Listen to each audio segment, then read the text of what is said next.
Hey guys, it's me, Diana, with another episode of Free the Artist Within. Yay, finally.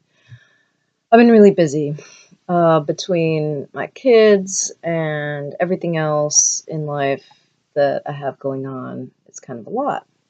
Good things, but still got a lot going on. I've been working on some new artwork. Oh, did you see that?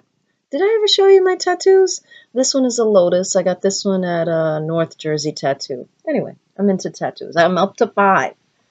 I got numbers 6 and 7 up here so far.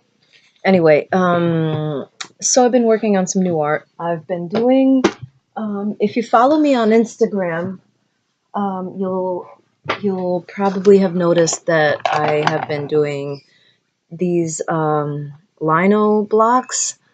When I first started doing art, like real, visual art, I started with lino blocks because I felt like painting was so intimidating. Anyway, I was really shitty at it back then, but this time I'm actually, not bad. I did this little flower.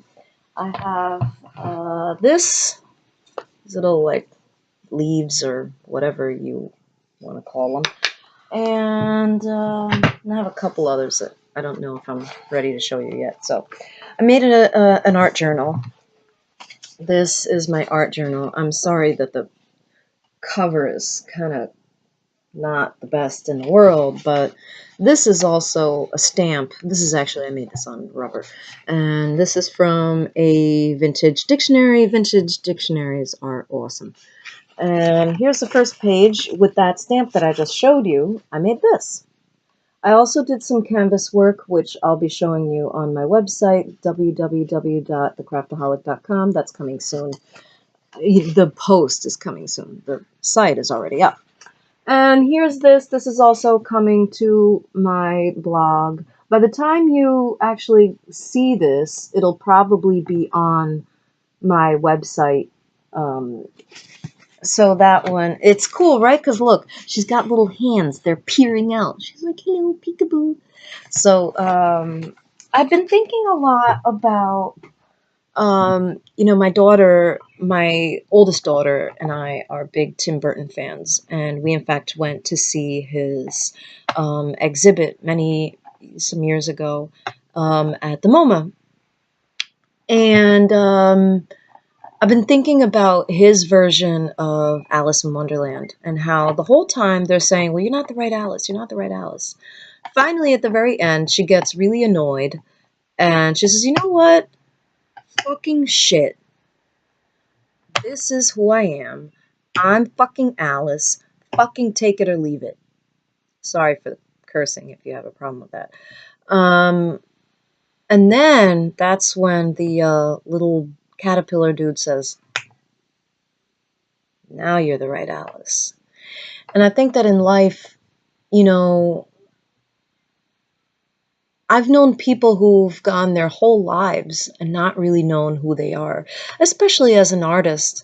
When you're an artist and you have a family, it's really hard to kind of maintain your identity, especially if you came into it, you're an outsider like I am. An outsider artist is just somebody who just decided at an adult life, randomly, to start painting, which is what I did. I was already over 30, and that's when I decided I'm going to paint because I fucking want to. So that makes me an outsider artist. And when you are one, or even if you're not, I don't know. But when you are, I feel like it's really hard to sort of maintain the balance between the life as a parent and your life as an artist. When you have something all your life, it's easy to maintain the balance. I write poetry. I've been writing poetry since I was a little kid. It's, I can write essays and stuff, obviously, if you've seen my blog, but mostly what I write is poetry. Like, I can't write novels to save my life. But that's what I've been doing since I was a kid. So I know how to maintain the balance between being a writer, and being a mom. It's something that I've always had. So I've always had to balance who I am in the world as a mother or as a daughter or a what, at one point, all the different roles that you have in your life. And I think that the different roles that you take on in your life, or that life hands you or fate hands you, it can be difficult when you are an artist to sort of juggle it all. And sort of sometimes things fall to the wayside. But I think that making art is a part of self-care.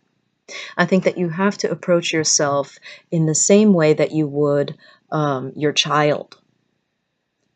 What would you do if your child told you, "Mommy, I just don't have time for art anymore, even though it makes me happy, even though it relaxes me, even though it calms my nerves?" What would you tell your child if your child told you that? And then respond in that way, because it's important.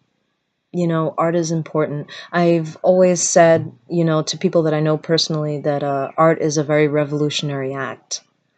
Um, Not just that you're making it, but just that the practice of doing it all the time changes the way you see the world, changes how you see everything, changes what you spend your money on. And I think that it's important to maintain yourself as an artist. Remember who you are, you know, in every aspect of life, not just, you know, in one, but in the whole picture, you know? Um, and I think that that's my thought for today, is just really maintaining who you are as an artist, by practicing it every day. I think the daily art practice of doing something creative really helps free you. And another thing that I want to challenge you to do is to write every day in a journal. Take out the time, whether it be in the morning or whenever, take out the time to write. Just write your thoughts. It doesn't have to be anything major. It doesn't have to be, oh, but I'm not a writer. You don't have to be. If you could put a sentence together, this is what I tell people all the time. If you could put a sentence together, you can write. It doesn't make you, the next Ernest Hemingway, but you can write, in a journal. Get a journal at the dollar store. Don't make any excuses. Just go get something and start writing every single day, in the morning or at night, whenever you feel like you can take that time. And just take out 15 minutes and just start writing. Write your intentions for the day in the morning, or write down what you need to put to rest at night if that's the time that you have. And I really feel like a lot changes when you start taking out the time to express that in words. Yeah, and tell me how it goes. I'm going to be accompanying this video on my website, thecraftaholic.com, with some more insight on Alice in Wonderland and how you can appropriate it to your own life. So check out my website, www.thecraftaholic.com. Hit the subscribe button here on YouTube, and love you. Bye.